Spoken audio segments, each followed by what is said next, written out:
Assalamualaikum warahmatullahi wabarakatuh. Sekarang kita membahas tentang kapasitas kapasitor. Ya, masih dalam subbab elektrostatika ya. Nah, apa sih sebenarnya kapasitas kapasitor itu? Ya, ini sudah saya tulis ya. Kemampuan kapasitor untuk menyimpan muatan listrik atau energi listrik. Ya, jadi kemampuan kapasitor untuk menyimpan muatan listrik atau energi listrik. Oke, jadi secara sistematis dapat dinyatakan bahwa C sama dengan Q per V. Ya, C sama dengan Q per V. C itu apa? C itu adalah kapasitas kapasitornya.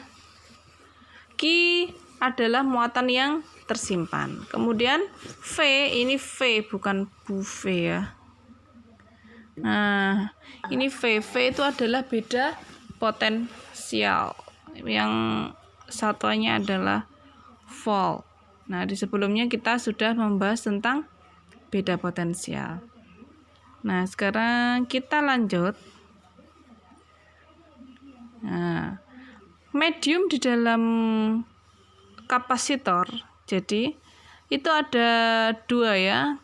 Jika mediumnya udara, maka kita menggunakan rumusan ini.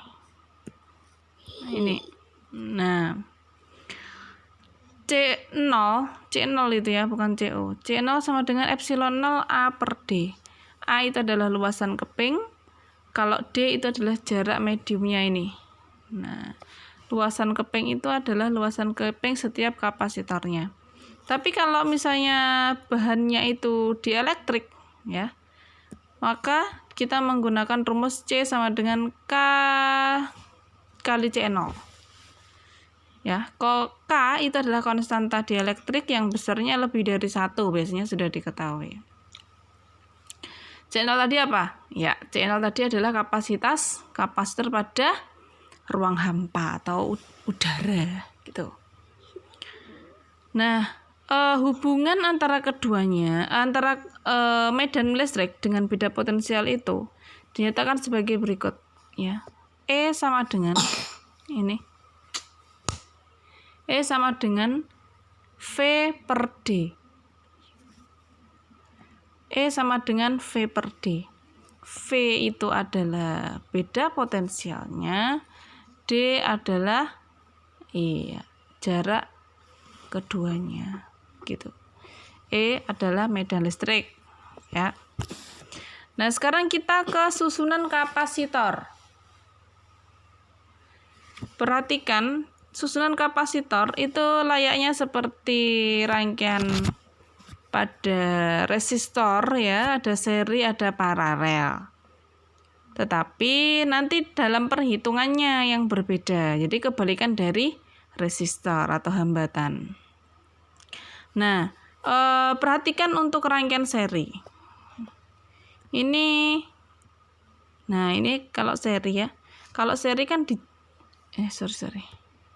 Kalau seri kan ini dijejer begini, ya kan? Nah, ini kok ubah toh?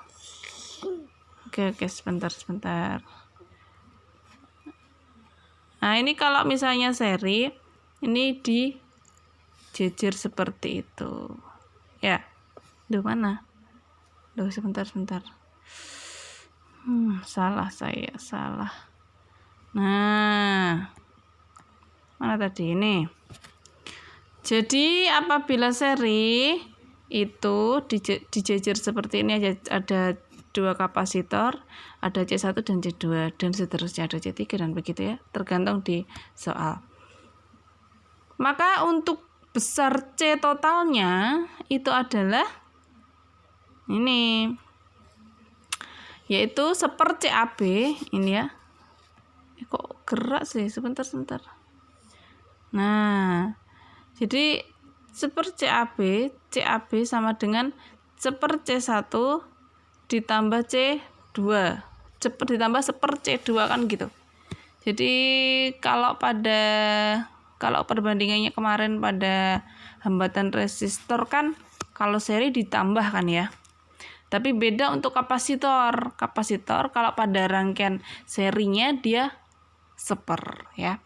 1 per CAB sama dengan 1 per C1 ditambah 1 per C2. Itu apabila seri. Lah terus itu Bu, kenapa kok VAB sama dengan V1 plus V2? Nah di sini anak-anak cirinya, ciri yang kedua adalah pada rangkaian seri, tegangan di setiap titik itu berbeda.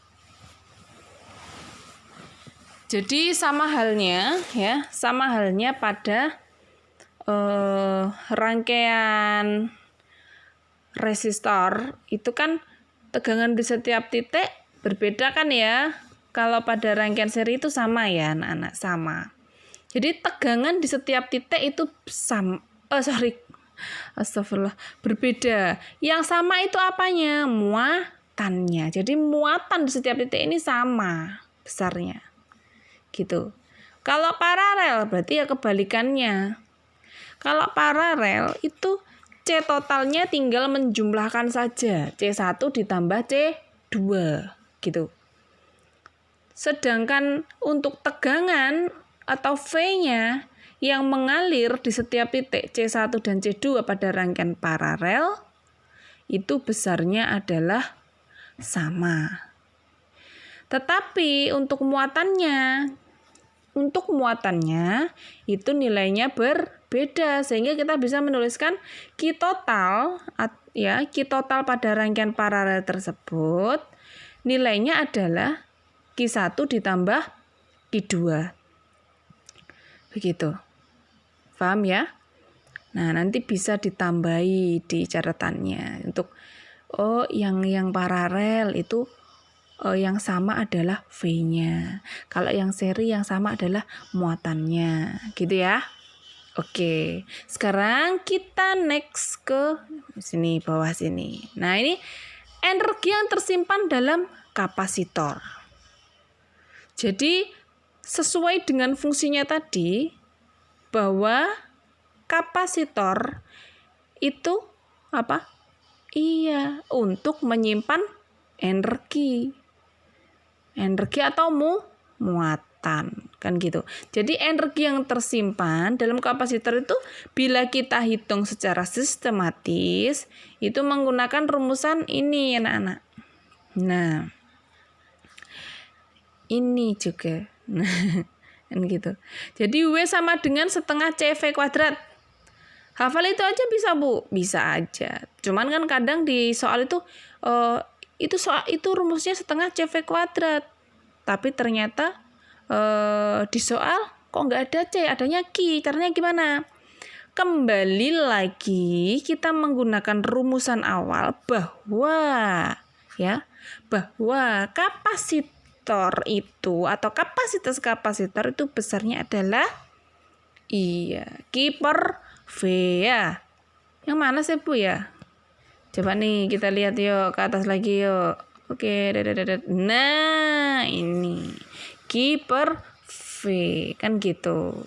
Oke, sekarang kita ke bawah lagi. Nah ya kan W sama dengan setengah CV kuadrat. Berarti kita untuk mencari C-nya cari dulu dong yang itu Bu. Iya boleh. C sama dengan Q per V. Nah nanti ketemu C-nya. Baru ketemu C-nya masukkan ke rumus. Bisa seperti itu boleh sekali. Tetapi ya di sini sebenarnya sudah diturunkan dari persamaan yang pertama, yaitu W sama dengan CV kuadrat kan itu ya tadi yang awal. Nah ini diturunkan dari persamaan awal tadi bahwa besarnya C ya. Sebentar. Nah besarnya C, nah itu sama dengan apa? Q per V. Nah ini loh. Nah di sini nih. Nah saya beri warna biru itu. C ini besarnya Q per V. Sehingga kalau kita turunkan lagi dari persamaan tersebut itu bisa jadi seperti ini. Yaitu ketemu rumus yang setengah QV itu tadi. Dari setengah CV ini ya, menjadi setengah Q V menjadi setengah Q kuadrat per C. Seperti itu. Ya. Jadi itu semua bila kita hubungkan ke rumusan bahwa C, rumusan awal ya. Ini apa sih? Bentar.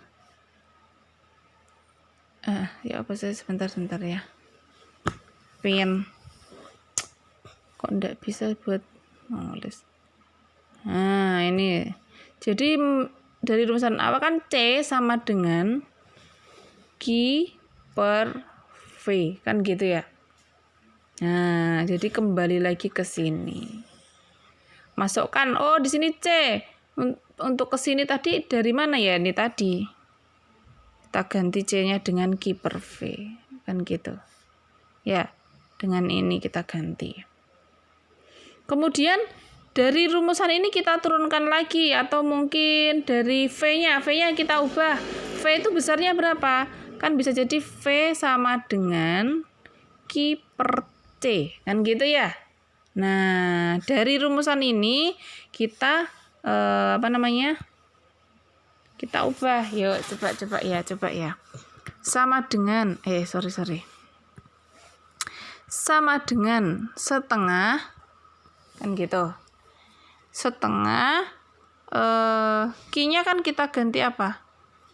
Q-nya tetap. Yang tadi kan kita sudah mengganti C, sekarang V-nya yang kita ganti dari rumusan yang kedua. Jadi ini ya, kita ganti. V-nya kita ganti Q per C. Sama dengan setengah Q kuadrat per C. Oke. Jadilah rumusan yang ketiga tadi. Ini. Oke. Saya hapus ya. Nah, biar kalian tidak bingung tuh kebanyakan coretan. Nah, ini saya hapus juga deh. Nggak bisa.